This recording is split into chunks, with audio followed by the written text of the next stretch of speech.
O programa a seguir pode conter descrições de extrema violência e não é recomendado para pessoas sensíveis.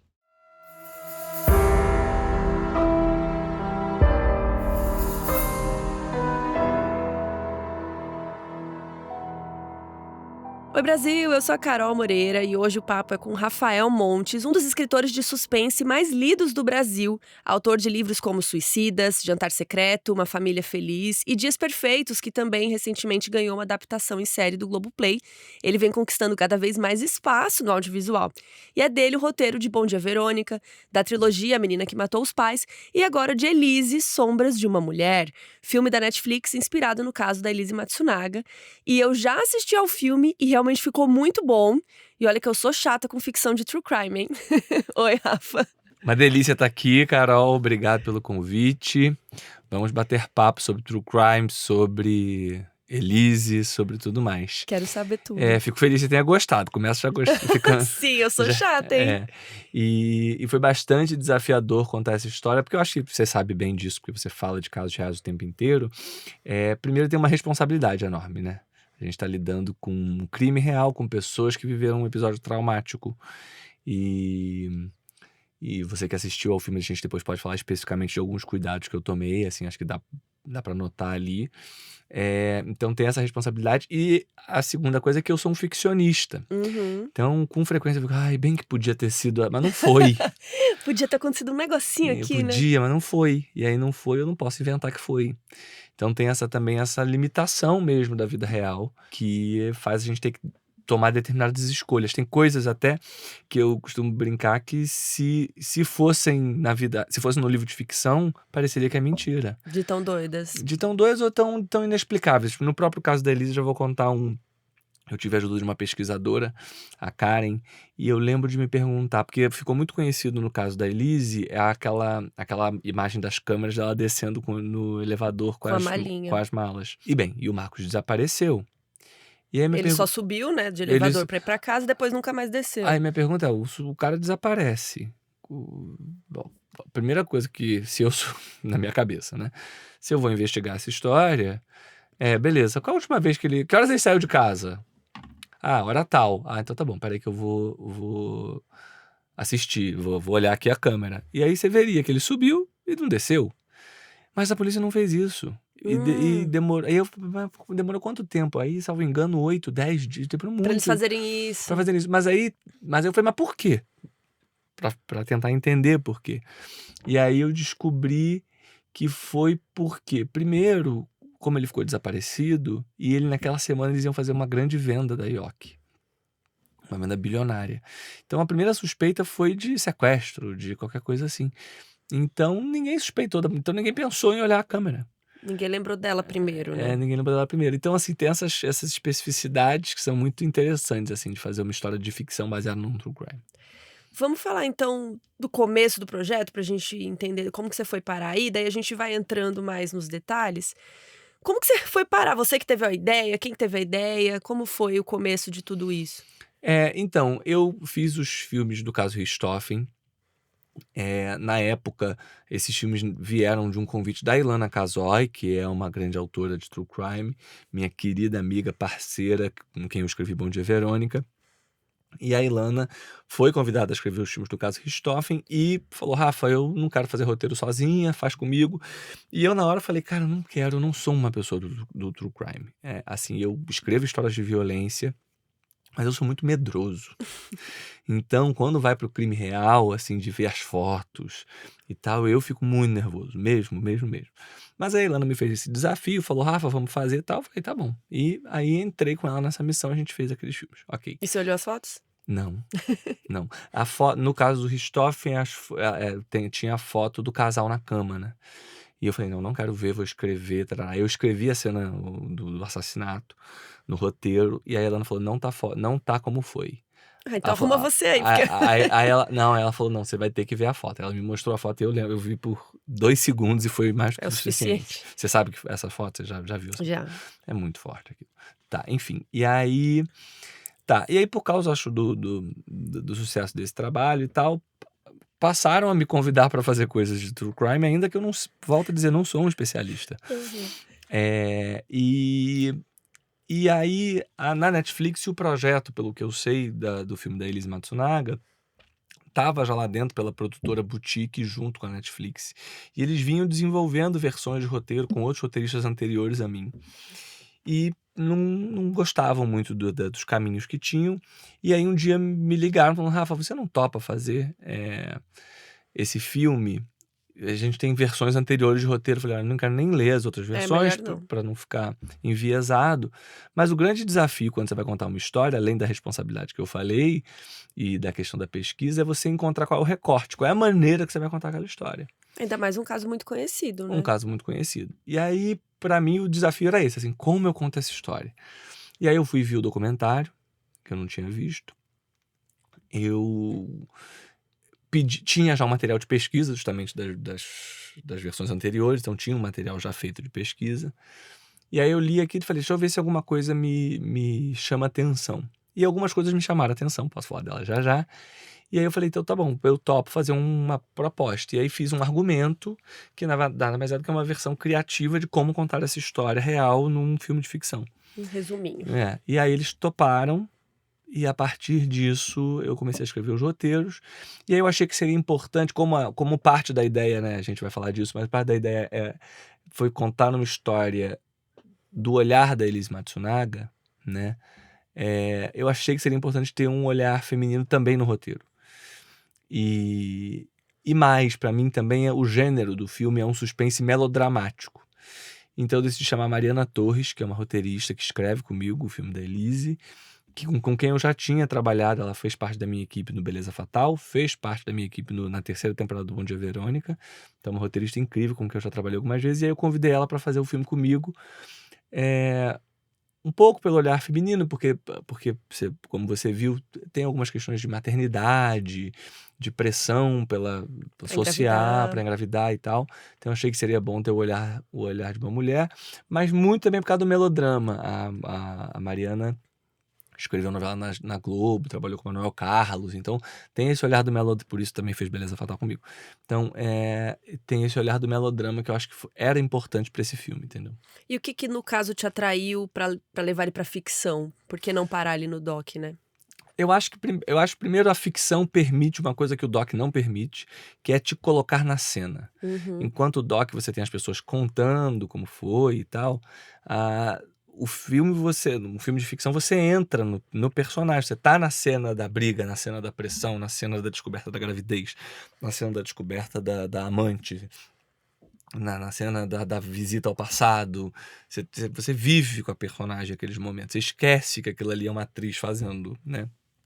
Personagem real. Eu acho que dá mais empatia também, né? Dá mais empatia ou também dá mais horror, porque também tem a cena do crime que enquanto nas matérias de jornal você escuta a descrição, ali você vê, né? Não, mas empatia com todos. Ah, né? tá, empatia. Ah, tá, não só com a... não só com ela, mas quando você tá numa ficção, você... É isso que você falou, você entra, você sente as emoções da coisa e não só o que disseram que sentiram, né? Exatamente. Essa é a diferença. O que me chamou a atenção foram algumas coisas. Primeiro, eu lembro que a grande pergunta que me faziam era por que além de matar, ele esquartejou. Que é um ponto importante.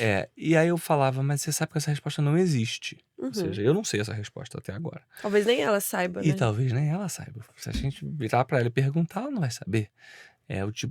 Me parece que é o tipo de atitude que você faz e depois, por que você fez? Não sei. Sim. E a gente na vida faz atitudes, graças a Deus, bem menores do que essa, que depois a gente fala: não sei por que eu fiz isso. Me arrependi, mas fiz.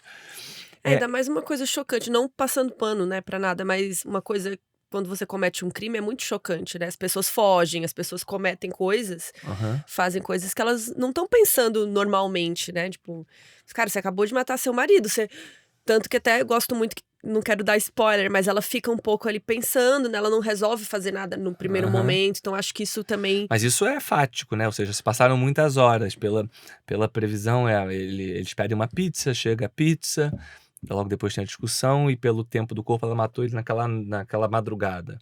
E também por questões de perícia, ela só começou a esquartejar horas depois. E aí tem mil teorias de por que ela esperou, enfim. Mas o que me interessou, você usou a palavra foge, a gente foge. Até a primeira versão do roteiro se chamava Elise, uma mulher em fuga. Hum, Porque o que eu encontrei de elemento comum era o fato de que ela é uma mulher que vivia fugindo. Ela vem de Chopinzinho, que é uma cidade pequena, e vai para São Paulo. E em Chopinzinho tinha uma história difícil em relação à família, a mãe, o padrasto, uma proximidade com a tia. Então, e aí ela foge para São Paulo. uhum. Foge para São Paulo para fazer faculdade, mas para se sustentar, se prostitui. Se prostitui numa vida, ou seja, vive uma vida que as pessoas de Chopinzinho não sabem que ela vive. Aí ela, nessa vida, conhece o Marcos, casa com Marcos, e aí faz um pacto com ele de vamos deixar o passado para trás. Você que tem o hábito de entrar nesses sites para contratar garota de programa, você vai parar de fazer isso. E eu vou parar de me prostituir e a gente vai virar um casal comum. Só que, mais uma vez, o passado bate a porta, porque é óbvio que nessa vida ela encontrou pessoas que foram clientes dela, que sabiam qual era o passado dela. Então ela vivia tentando fugir também deste passado, o passado com a prostituição. Casou com ele. Aí ela percebeu que ela deixou de ser amante e virou a esposa. Ou seja, precisou entrar alguém para ser amante, porque era o modus operandi dele. E aí, enfim, a meu ver, quando ela comete o crime, o que ela faz é mais uma vez tentar fugir. Uhum. O que ela faz é mais uma vez tentar jogar para... É alguém que não está acostumado a enfrentar os problemas. Ela joga para baixo do tapete, ela esconde, ela acha que em vez de enfrentar, o mais fácil é esconder. Né? Então, é nesse sentido, para a explicação mais próxima que eu encontro, é essa ideia de alguém que não lida e joga para baixo do tapete. E você achou que isso seria interessante de adaptar, De né? adaptar, além da ideia de alguém que também acho que é muito claro no filme, ela vive no início uma história de conto de fadas e ele é casado quando Ela conhece. quando ela o conhece. E eles passam a ter um caso, ele se apaixona, termina com a esposa e casa com ela. Só que na hora que ele casa com ela, ela deixa de ser a amante que interessa e passa a ser a esposa. E aí, Vive aquele dia a dia. e vive aquele dia a dia, a função é ser mãe, engravidar, e nisso ele vai se divertir Em outro lugar. em outro lugar. Então, essa ideia de alguém que substitui para logo depois se dar conta que vai ser substituído. Uhum. Também me interessava, assim, como Narrativa, né? E quais as dificuldades que você encontrou de adaptar um caso real, nesse caso aqui, né? O desafio de trazer essa história para uma ficção. Qual foi o ponto que você ficou ali mais pensativo, talvez? Eu acho que a minha maior preocupação era a filha. Tipo, se um dia ela vê esse filme. E não só um dia ver esse filme, assim, mas ela é uma personagem, uma pessoa que existe, Uhum. e que eu, de propósito, protegi o máximo no roteiro, o que podia. Mas ao mesmo tempo era muito importante que fosse uma história sobre maternidade, ou seja, uma mulher que tem uma família desmontada, que vive o sonho de construir uma família perfeita e quando percebe que vai perder tudo, toma uma atitude absolutamente extrema e monstruosa e perde a chance de ter essa família perfeita e nunca mais encontra a filha. Se você percebeu, a própria curva do filme é assim, né? Começa com ela com a bebê no colo e termina com a gente sabendo que ela nunca mais viu a filha, né? Então tem uma das curvas da história é a questão da maternidade. E é uma filha que ela lutou muito pra ter, né? Que eu não sabia desse detalhe, É. ou não me lembrava, não lembro se a gente contou. A gente tem um episódio sobre o caso, eu não lembro se a gente chegou a falar disso, que ela tentou muito engravidar e não conseguir e tal. E eu tô tentando engravidar. Uhum. Então eu me identifiquei muito nessa hora do filme, sabe? Dela tá lá cheia de espinha, os hormônios, eu passei por tudo isso, sabe? Então é uma filha que ela lutou muito pra ter. E agora ela não tem acesso, né? Então, eu acho que é quase a punição maior, né, do crime. Esse eu acho que foi um cuidado e um desafio. O outro era a própria história, eu acho que ela entrou no imaginário de todo mundo, as pessoas têm opiniões, a gente sabe que na internet tem pessoas que defendem e que transformam em ídolo e etc.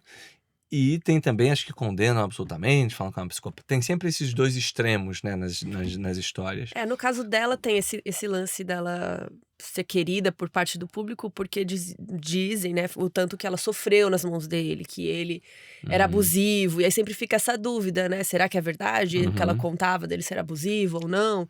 Então, as pessoas têm essa sensação, né? Inclusive, se você tem essa sensação, comenta aí nos comentários aqui do Modus. E aí então, pra mim, o outro desafio foi trazer essa dualidade. Eu acho que no filme ela é as duas coisas.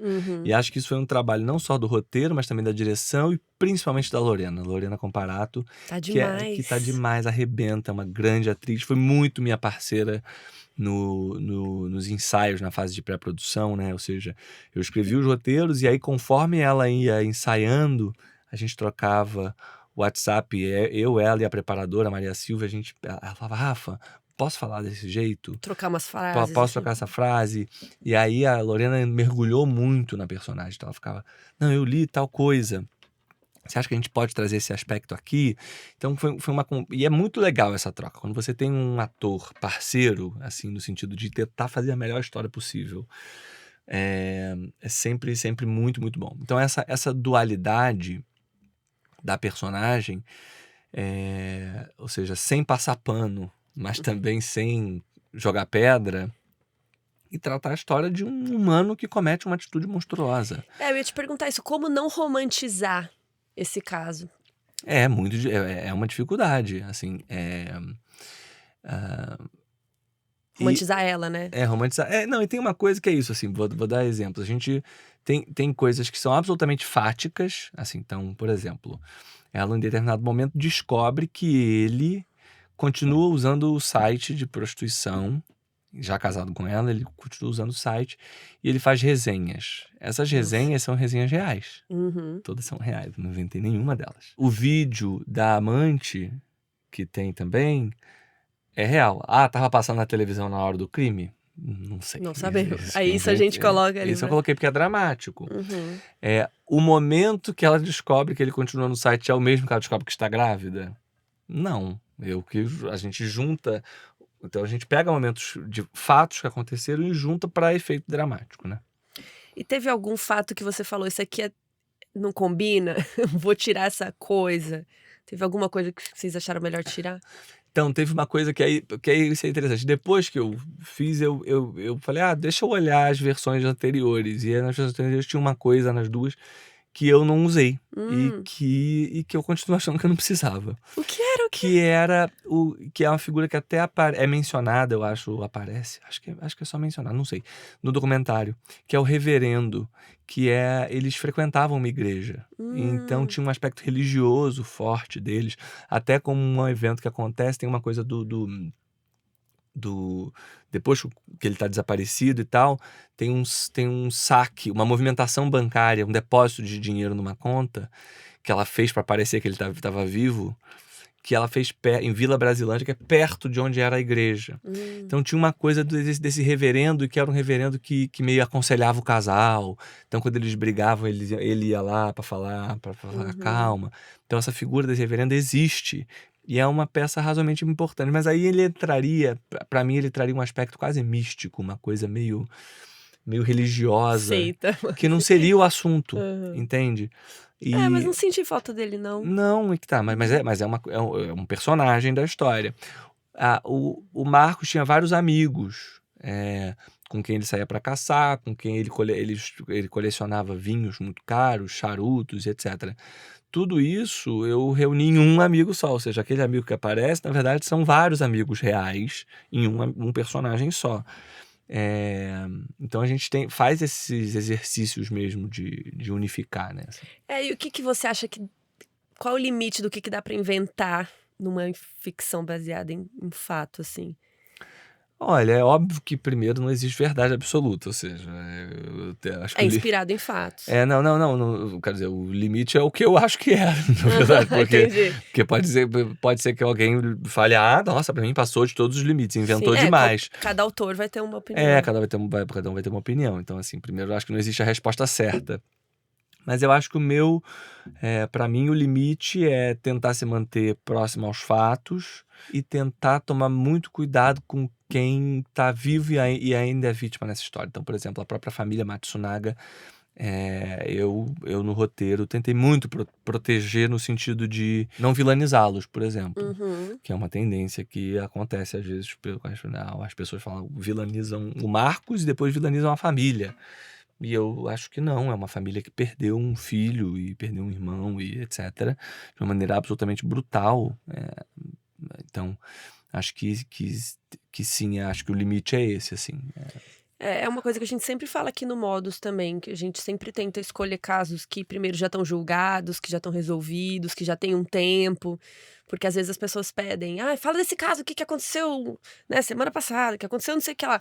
Aí vira opinião e deixa de ser. Porque aí não tem como a gente captar todos os fatos, não tem como a gente proteger as pessoas, a gente não sabe, às vezes, quem é o criminoso, quem é a vítima. Então, realmente, esse é um ponto muito delicado de proteger as pessoas, porque mesmo quando a gente fala de casos gringos, a gente sempre tenta pensar nisso, sabe? Se alguém um dia ouvir isso, vai se sentir ofendido? Aham. Se algum familiar, sabe? A gente tá falando as vozes dessa família também, como foi pra eles, né? Então, acho que isso é super interessante e acho que vocês fizeram isso bem no filme, que mostra o sofrimento deles, né? Não é o tema principal, como você falou, Aham. porque é o ponto de vista da Elise. Mas ela vê eles sofrendo, né? E tem ela manipulando eles, porque ela Sim. manipulou, Uhum. né? Não, e o negócio dela mandar o e-mail também, que tem uma hora que ela manda um e-mail fingindo que é ele. É real isso, tem um e-mail. Cara, Você sabia disso? eu não sei se eu lembrava. É porque a gente contou o caso faz tempo, né? Então, eu não sabia. Eu quando Mas na hora vi, que eu vi o filme, eu não lembrava. então, eu quando vi, eu achei interessantíssimo, assim. Que ela fez, pra dar o contexto pra vocês, depois que ele tava sumido há dias, ela escreveu um e-mail como se fosse ele. Falando, tá tudo bem. Elise, era pra ela, né? Não, ele mandou pra ela, mandou pra Ele, né? ele mandou pra ela e mandou pra um funcionário da empresa. Falando que tava tudo bem. Avisa pra mãe que tá tudo bem, não sei o que, não sei o que. Porque tava nos jornais aparecendo que ele tava desaparecido Exatamente. e tal. Só que até parece, né, que ele ia mandar um e-mail daquele tom também, com um monte de notícia, né, falando dele Avisa que eu tô bem, depois eu explico. Muito estranho. E esse Mas tem uma outra coisa, por depósito- exemplo, que eu não entendo. Outra coisa que eu não entendo. Eu tá pensando, né? É o desespero, né? sei lá. Mas diante disso tudo acontecer, ela fez isso. Mas porque assim, como eu falei, naquela semana eles estavam para fazer uma venda bilionária da empresa. Da Yoki. Então, da IOC. Por isso, a principal suspeita foi sequestro. Se ela estava tentando forjar tudo, por que ela não forjou um sequestro? E pediu um resgate? Ela não pensou, né? Porque, né, enfim. E não fez. Não fez, mandou um e-mail e tal. Então Porque se eles nunca tivessem investigado na casa dela, se tivessem olhado o sangue no chão, né, o elevador, talvez poderia ter ficado como coisa de sequestro da venda e acabou, né? Uhum. Mas é interessante também quando, não sei, quando você era criança, quando você fazia uma coisa errada, e aí você chega em casa, parece que seu pai já sabe que você fez a coisa errada, sabe essa Uhum. sensação? Eu imagino que deve ser um pouco essa sensação de você tá o tempo inteiro, as pessoas vão descobrir, as pessoas já sabem, será que ele tá desconfiado? Não, não. Então acho que a pessoa acaba cometendo esses deslizes, né? Aqui no Modus a gente conta vários casos que as pessoas fazem.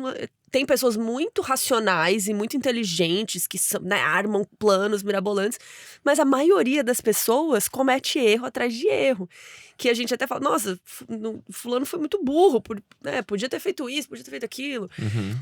Então acho que é o desespero ali, Eu né? acho que é o da situação. desespero, ou seja, não tem aula pra secar, ainda bem, né, que não tem. Mas enfim, ou seja, a pessoa comete erros, né, desse nervosismo da situação em que se meteu, né. Teve alguma coisa nesse caso que quando você leu ali na pesquisa, ou enfim, que você estava investigando, que mudou a sua percepção? Você tinha uma ideia pré-formada antes e depois saiu diferente? Não, teve coisas que me surpreenderam e que eu também tomei muito cuidado ao abordar pra não fetichizar. Por exemplo, uma coisa que eu não tenho como saber é como é que era o sexo entre eles. Eu não tenho como saber. Mas eu tenho como imaginar algumas coisas. Ele era um homem que gostava de pagar por sexo, certo? Eu tive acesso às resenhas que ele fazia das mulheres, então eu sei um pouco o que ele gostava, porque ele fala Sim. nas resenhas de maneira bem gráfica, Sim. né? Além disso, eu sei que ele gostava, que eles gostavam de caçar, é um dado, isso, então assim, várias fotos de viagem pelo mundo caçando. Eles tinham uma cabeça de veado na parede da sala. Ele gostava muito de armas, então eles tinham uma coleção de armas. Tinha uma coleção de vinhos raros, que eu já falei.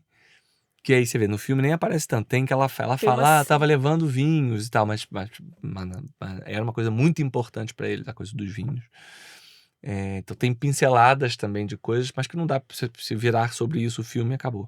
Não dá pra fazer, né? E tem isso, tem gostar de caçar e gostar de armas, né? Eles tinham um quarto de armas.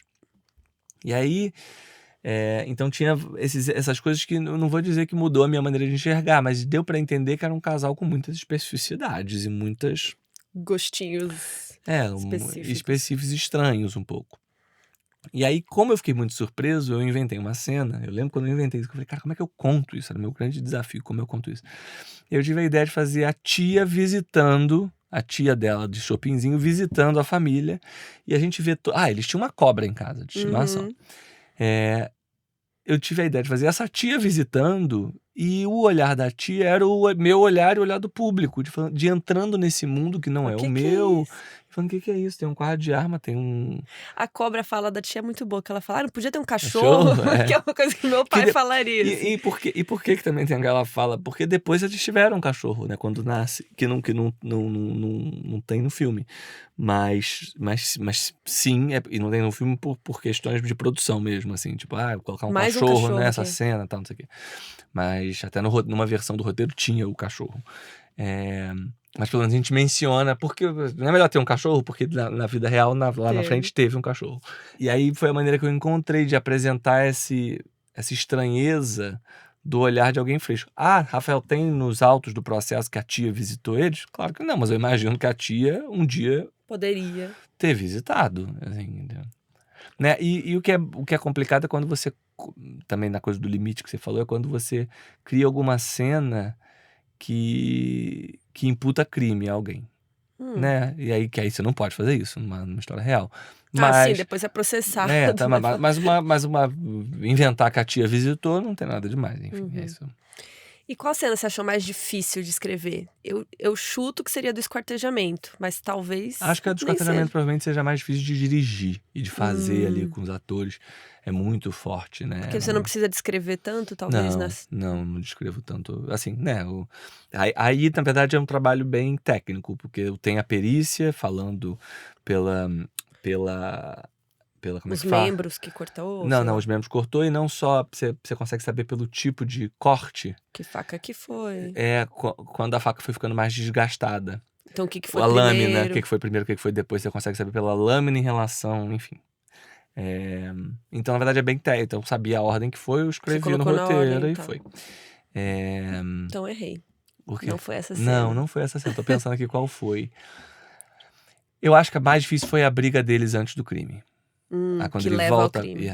que leva ao crime, porque é um diálogo que Não sabemos. não sabemos como é que foi, não tem a menor informação. Então é um diálogo que eu fiz baseado no que estava acontecendo na vida deles naquele momento. Então, coisas que ela poderia jogar na cara dele, coisas que ele poderia jogar na cara dela. Mas foi aquilo? Não sei. E aí foi difícil porque você tinha que inventar, porque você tinha medo de falar um negócio que não. Foi a cena que teve mais assim versões, porque você fala, não, foi too much, eu tô inventando demais. Eu tô vilanizando ele, que também não é bom. E aí outra, eu tô Tá demais nela. E aí tem esse equilíbrio ali um pouco. Eu acho que o filme fez um bom papel, né? Um bom trabalho de não ir pra nenhum lado. Porque quando eu comecei a ver o filme, eu pensei isso. Porque o povo tem essa dualidade, né? Tipo, mas tem que matar homem macho abusivo, não mesmo, ídola. E tem gente que vão falar, mas ela é uma psicopata, não sei o que, não sei o que. Então, eu tava assim, nossa, como que eles vão fazer pra contar? E aí eu fui vendo que era do ponto de vista dela, como falar da vida dela, porque realmente, ela era prostituta, aí criou essa vida dos sonhos com o cara, não sei o que, aí daí o cara trai ela, E aí, é só traição? Ele era abusivo? Como que vai contar isso, né? E eu acho que ficou legal esse meio termo ali, que a gente não sabe bem, mas vocês dão as pistas, né? Assim, a gente sugere que aí, por exemplo, até em termos do quanto ele era violento com ela, não tem tantos dados. Uhum. Então eu, por exemplo, não quis fazer ele batendo nela antes. Na cena do final até tem um tapa, mas assim, e um tapa que, nossa, foi muito discutido internamente se podia Se ter, se precisava. precisava ou não. Porque é isso também, assim, o Marcos foi vítima de um crime brutal. Não dá pra gente colocar ele como o grande mal dessa história, porque ele não é, né, assim, então sim, teve esse, mas sem dúvida ele era uma pessoa que tinha dinheiro e que colocava ela no lugar dela, no senti Mandava na vida dela, mandava na assim. vida dela e controlava financeiramente, né, e tentava falar assim: "Olha quem eu sou e você depende de mim". Então isso é uma violência, isso é abuso, Sim. né. É, porque é difícil a gente também confiar em tudo que ela conta, porque agora é isso, ela tá presa, e aí você conta a versão que você quiser, né? Então, Claro. é isso, a não ser que fosse pra ela dirigir o filme dela, né? Aham. Ela contar a versão dela. Mas acho que ela fez isso no documentário já. O documentário é exatamente isso, Então acho que ficou legal o jeito que vocês fizeram. Que bom. E gostei muito.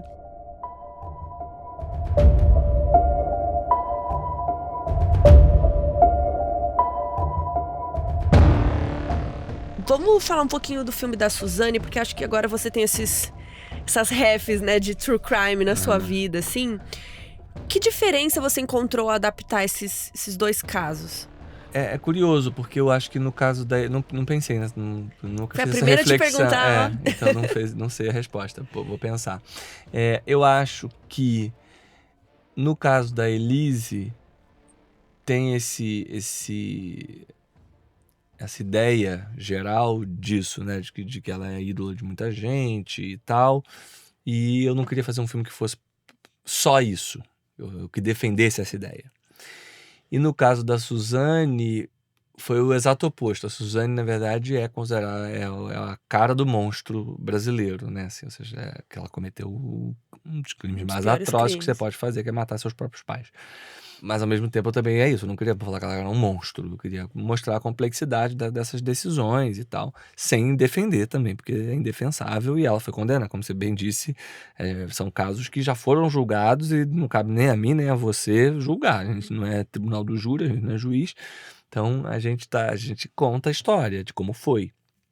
Então acho que essa foi uma diferença importante. E uma solução que eu encontrei no filme da Suzane foi apresentar a coisa das versões, né. Ou seja, como eu não sabia qual era a verdade, e eu entendi que as 2 versões eram a versão que ela apresenta é diferente da versão que o Daniel Cravinhos, que é o namorado que também né, participou no crime, a versão que ele conta, o motivo que ele conta pelo qual ele cometeu o crime é totalmente diferente do que ela conta. E então eu tive a ideia de fazer um filme só com as 2 versões, que acabaram virando 2 filmes. Mas a ideia original era um filme só com as 2 No versões. mesmo filme ia ter as duas Isso, no versões. mesmo filme até Mas as como 2. ia ser isso? Tipo, uma cena. Não, ia ser a primeira eu não lembro qual era que vinha primeiro, mas eu acho que na primeira metade era ele contando a versão, Hum, e aí chegava na hora do crime, cortava pra ela e voltava do início, aí você via tudo, e aí culminava no crime o final do filme, entendeu? entendi. Então era a primeira metade ele contando, a segunda metade ela contando. E aí acabou virando 2 filmes. Entendi. Que aí E foi ideia da Amazon, foi uma da ideia da equipe. produtora, foi uma ideia Tá. da produtora, de separar em 2 filmes, mas Que a eu ideia achei essa uma decisão polêmica de separar. Porque por mim podia decidir uma versão. Podia ou fazer uma versão, um filme só. Não precisava, né, de dois. Mas é um pouco isso que você falou, né? Como que a gente decide qual é a versão, então? Não, então, Se fosse decidir, né? não existe como ter uma, a graça é ter as 2 em comparação. Eu acho que um filme só teria de interessante o fato de que você, no mesmo filme, já poderia comparar, porque você em 1h30 ia ver a mesma cena sob 2 perspectivas. Quando são 2 filmes, você vê um filme de 1h30, depois aí você tem que ver o outro filme de 1h30. Mas também foi algo inovador, assim, ou seja, nunca tinha sido feito isso. Não sei se no mundo, mas no Brasil com certeza não. Uhum. Então achei interessante, acho que Foi acabou sendo legal. interessante. Mas sim, muita gente também criticou serem 2 filmes, mas aí não reclamem de mim não. Mas aqui no caso da Elise também tem meio que 2 versões, né, se a gente for pensar. Agora que eu parei pra refletir, que tem a versão que ela é a coitada, que era abusada pelo marido, e a outra versão que ela simplesmente meteu o louco e matou ele, né. Exatamente. E tem um pouco a ver com isso da E o Suzane fi e o também. filme traz essas duas possibilidades, Sem ter que dividir, né. sem ter que dividir. É que, na verdade, no filme da Elise, a maneira que eu faço isso é no pré-crime mostrando a história dela, que de algum modo explica, Uhum. né? E o pós-crime mostrando ela manipulando e enganando. Então, você vê numa cena Na ela. própria narrativa vai mostrando os 2 lados. É, exatamente. Na própria É. atuação da Lorena também. É, que é muito boa. E no caso da Suzane, o que você achou mais difícil, assim, de adaptar, de escrever, de Essa, sem dúvida, foi a cena do crime. do crime? Eu sou muito apegado aos meus pais, eu sou filho único, né? Então eu sou muito próximo dos meus pais.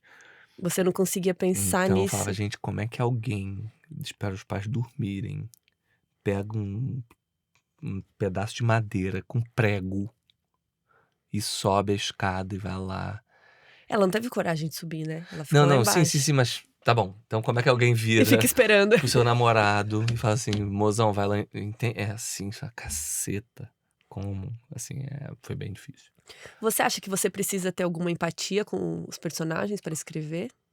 Eu acho que da ficção, do autor, você ter empatia pelos personagens, no sentido de você, por mais que você discorde com pessoa física, né, como acabei de dizer, o trabalho do escritor é muito entrar na lógica desses personagens. Aliás, eu acho que o grande interesse do True Crimes é esse, as pessoas Entender a cabeça. querem tentar entender a cabeça, não porque concordam com aquela cabeça, mas porque querem entender, gente, às vezes até não para concordar, mas para Porque é chocante. porque é chocante e também para falar assim, mas como que alguém faz isso? Como alguém pensa nisso? É quase uma curiosidade movida pelo fato que você jamais faria, entende? Uhum.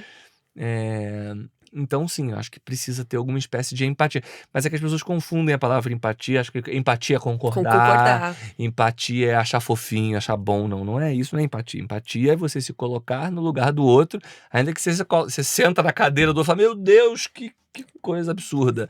Levanta e vai embora. E levanta e vai embora. Mas essa é a Sim. empatia, você se colocar lá naquele lugar. Eu Desconfortável. eu me senti muito no lugar dela quando ela faz o desmembramento ali, o esquartejamento, que eu fiquei pensando assim, como fazer isso, né? Tipo, beleza, já matei, digamos, né? Me botei no lugar dela ali, que eu tava ali na cena, tava ali dentro, né? E eu fiquei pensando, cara, tudo bem, ela cortava animais, cortava tudo. Como você, sei lá, você vê um pedaço de um braço do seu marido, assim, o pedaço, sabe? Eu fiquei muito assim, viajando nisso também. Isso de entrar na cabeça da pessoa, né? Fiquei brisando assim, gente, imagina o braço do Beto. Sabe assim, que coisa esquisitíssima. Não só o corpo em si, mas a sensação de você ter que fazer isso. Ter, assim, né? Ninguém tinha que fazer nada, mas que brisa, né? Não, é muito. Poucas pessoas têm essa sensação. Não, ainda bem, né? É. Não, mas é bem. Só essa cena do esquartejamento foi uma discussão também muito grande do quanto mostrar. Porque é óbvio que é de mau gosto mostrar muito, né? Mas também não mostrar nada é passar o pano um pouco.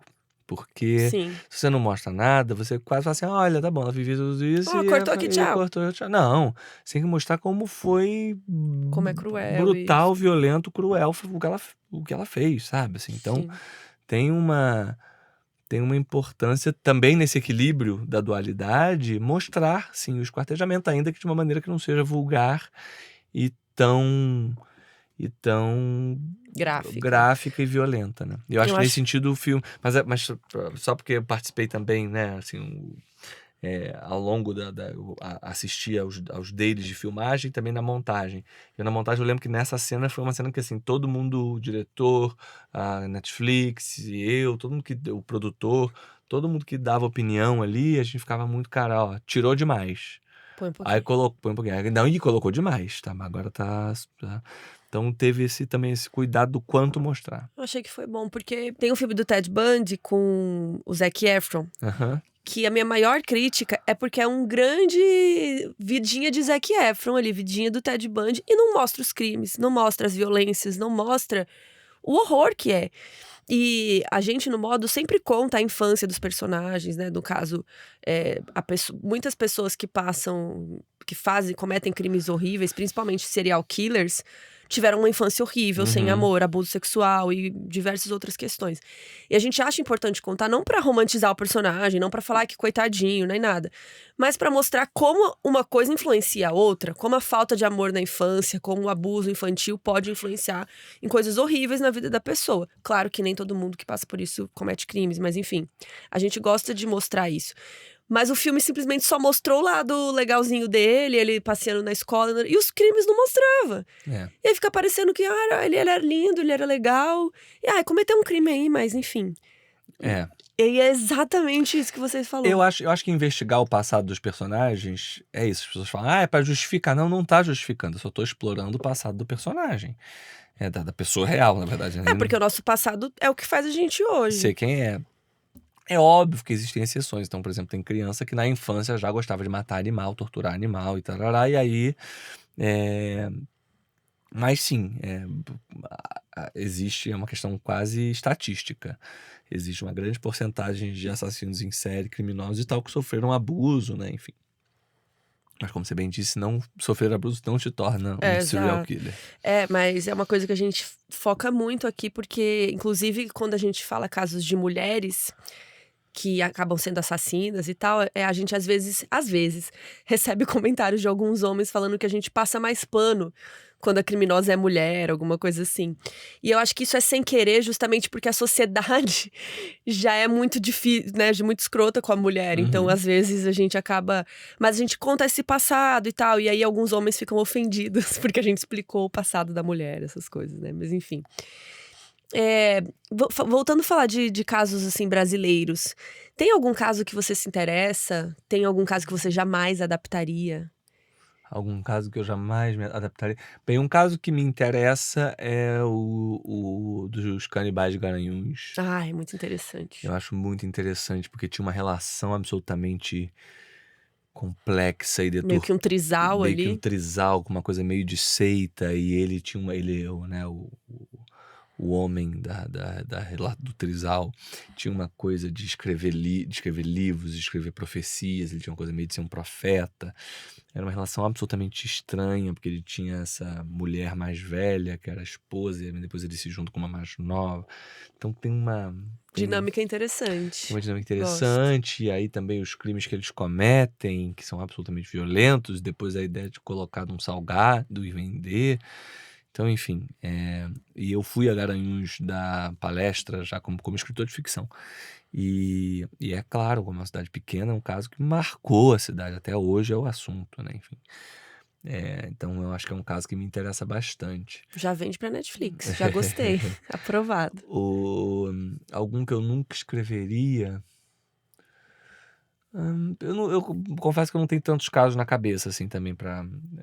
Mas eu acredito, deve ter algum que eu não escreveria, porque talvez seja too much. Mas o que seria too much, sei lá? O tipo do crime? Você tá falando de canibais aí? Não sei. Acho que não. Então acho que Nada, não tem não nenhum que eu não tem. escreveria, tá bom. Não tem limites. E dos seus personagens, dos seus livros, né? Falando agora de ficção, você acha que tem algum personagem que é o pior deles? Algum personagem que é o pior dos meus livros, são todos bem ruins, né? Tem uma escala de. Eu acho que o Theo do Dias Perfeitos, que é um psicopata que se apaixona ou acha que se apaixona pela Clarice. Eu gostei muito da série também do Globoplay. A série é ótima, né?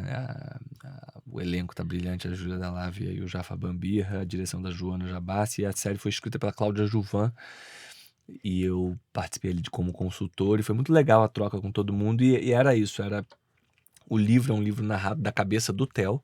Então é a história de um amor obsessivo desse cara que sequestra essa menina achando que é amor. Enfim, não é, Eu tenho obsessão. uma curiosidade pra você, que eu peguei esse livro pra ler sem saber que ia estrear a série dali um mês. Você jura? Que Então eu legal. tava lendo, aí acabei o livro, quando eu fui fazer alguma pesquisa, fuçar na internet, tava lá que ia ter a série. Eu falei, gente, qual a chance de eu pegar? Porque eu tenho vários livros seus que eu recebo, né? E esse eu não tinha lido. Eu falei, deixa eu pegar esse aqui pra ler o próximo.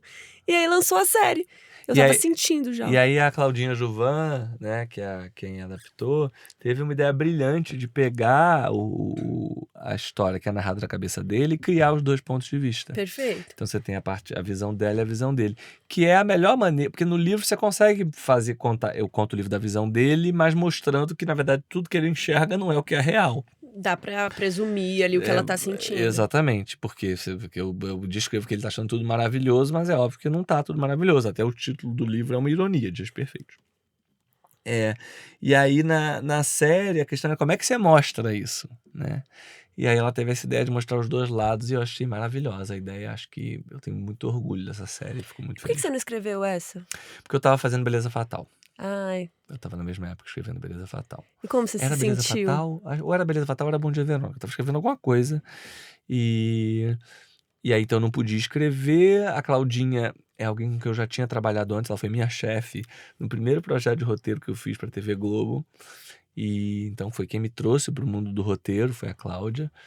Então, quando ela entrou para ser a pessoa responsável pela adaptação, a minha troca com ela foi maravilhosa. Então, assim, ela discutia lá com a Você ficou equipe de roteiro. tranquilo? Não, mas eu participei do projeto, assim. Então, eu recebia, eu dava notas, a gente conversava. Eu lembro que na primeira reunião ela já falou, eu quero mudar o final. Ai, Ela tava morrendo de medo de me contar isso. Eu falei, nossa, que ótimo, acho maravilhoso. Porque eu acho que é interessante que livro e filme tenham... livro, filme ou eu livro e também série gostei disso. tenham finais diferentes. Eu acho que faz parte do imaginário daquela história, sabe? Senão fica igual, não precisa fazer, né, Exato. adaptação. Eu Gosto. gosto. E tem algum livro novo chegando? Tem sim, tem duas coisas chegando. Já tá nas livrarias um livro, uma edição de colecionador especial do Jantar Secreto, que é um Vem livro... com uma janta já no... É lindo no o livro. kit. Você não viu o livro? Esse não, eu tenho outro. Então, não é lindo, é um livro em capa dura. Aí ele vem com uma luva, que é uma cloche, sabe aquela coisa que você tira em capinha. cima, aquela que você tira em cima. Não, aquela coisa de prato que você tira em cima do prato. Sabe, restaurante Ah, chique, real, assim. vem com uma luva que é uma cloche, e quando você puxa a luva, vem o livro, que o livro em capa é uma capa de carne, parece um bife. E é pintado em vermelho as páginas, né? O corte das páginas. Foi a própria Lady Gaga que fez. Exatamente, a roupa da carne da Lady Gaga. E aí, além disso, tem um capítulo extra que eu escrevi agora, no início desse ano. Pode isso? Que é um capítulo contando 10 anos depois o que aconteceu com os personagens. Então, uma brincadeira. Mas é super legal o capítulo, assim. Eu tenho muito orgulho da ideia que eu tive. E então tem esse livro que tá nas Já tá à livrarias, venda. né? E tem A Estranha na Cama, que é o meu novo livro, que é um thriller erótico. Conte Então é um mais. suspense, enfim, um suspense, mas com elementos de erotismo, com sexo e tal. Muito inspirado naqueles thrillers eróticos dos anos 90, Atração Fatal, Instinto Selvagem, Corpos Ardentes, 9 Semanas de Amor, Infidelidade. Então, esses grandes filmes dos anos 90.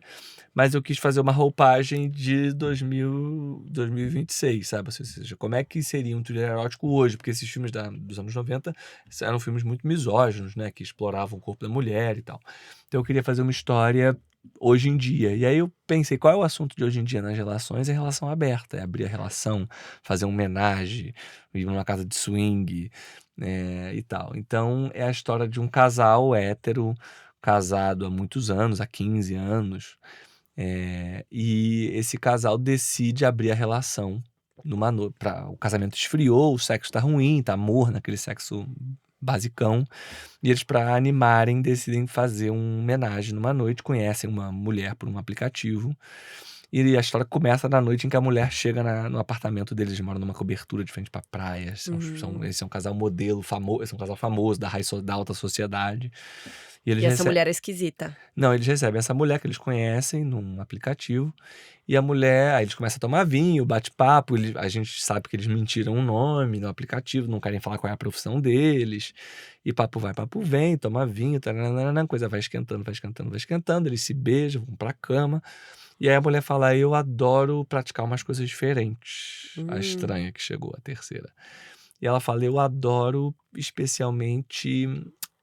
Você já teve um orgasmo enquanto é asfixiado?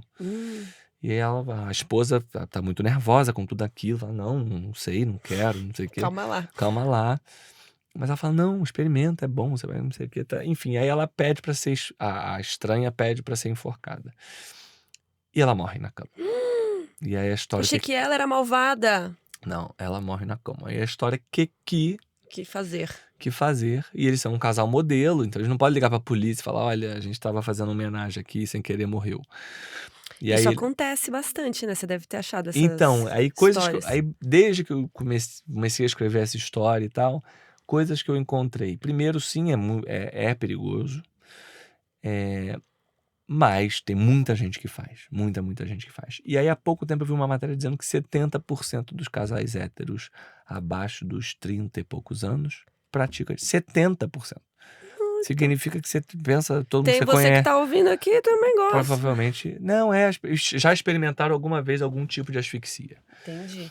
Durante o sexo. Sim, mas é que tem, não sei se vocês estão falando, se no livro é aquela perigosa que as pessoas até colocam uma corda ou alguma coisa, que tem Essa. muitos casos de morte assim, né? Exato, é essa. Tem até gente que faz isso sozinho, pendura no armário. Uhum. Tem até algum criminoso, o BTK gostava de asfixia assim, que ele pendurava na maçaneta da porta. Mas teve algum outro criminoso que eu lembro que morreu no armário também fazendo isso. Que é muito, muito louco, né? Essa ideia do limite da... do limite do caso do orgasmo, né? Que é beira a morte ali, né? Então, enfim, e aí a história vira uma história de, bem, eles precisam se livrar daquele corpo, não dá pra chamar a polícia, enfim, aí começa uma grande bola de neve, mas tem um certo erotismo na história, não só nesse início, mas também ao longo da história. E aí, outro dia eu vi uma leitora falando, Rafael já fez livros sobre suicídio, né, que é o Suicidas, sobre sequestro, sobre canibalismo, mas agora ele vai fazer o tema mais assustador e traumatizante de todos, relação aberta. É um tema, realmente. Muito bom, fiquei curiosa pra ler. Vou comprar o meu kit e também esse, já levo os dois. Tem um cupom, já que pega um cupom. E tem muita... Qual o nome desse livro que você falou? A Estranha na Cama. A Estranha na Cama. E tem muito uma coisa também de amarração, de shibari, que é uma... Não sei se você já ouviu falar. Bondage, essas coisas. De bondage, de amarrar na cama e tal. Que a pessoa respira, né, sente a corda no corpo e tal, enfim. Então tem um certo... É mais animado que 50 Tons de Cinza? Acho que 50 Tons de Cinza talvez seja mais, porque o 50 Tons é só erótico. O meu é um Não, mas você leu 50 Tons de Cinza? Claramente não leu. Eu não li, mas por quê? Não, porque 50 Tons de Cinza não é nada erótico. Não? Não é nada interessante. É muito assim...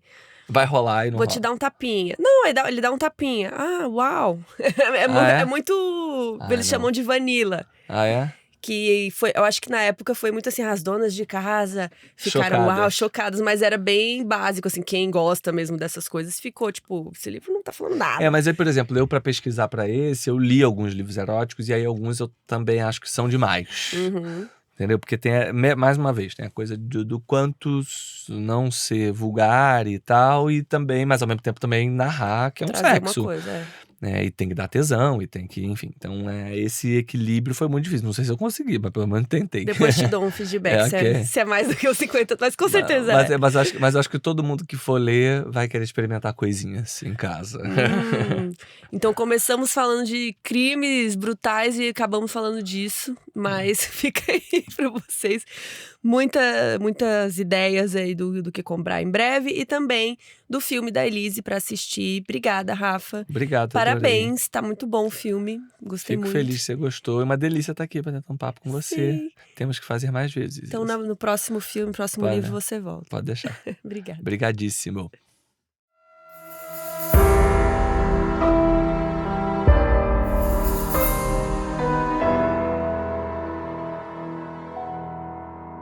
O áudio no início desse episódio é de Raquel Berlim. Obrigada por apoiar a gente.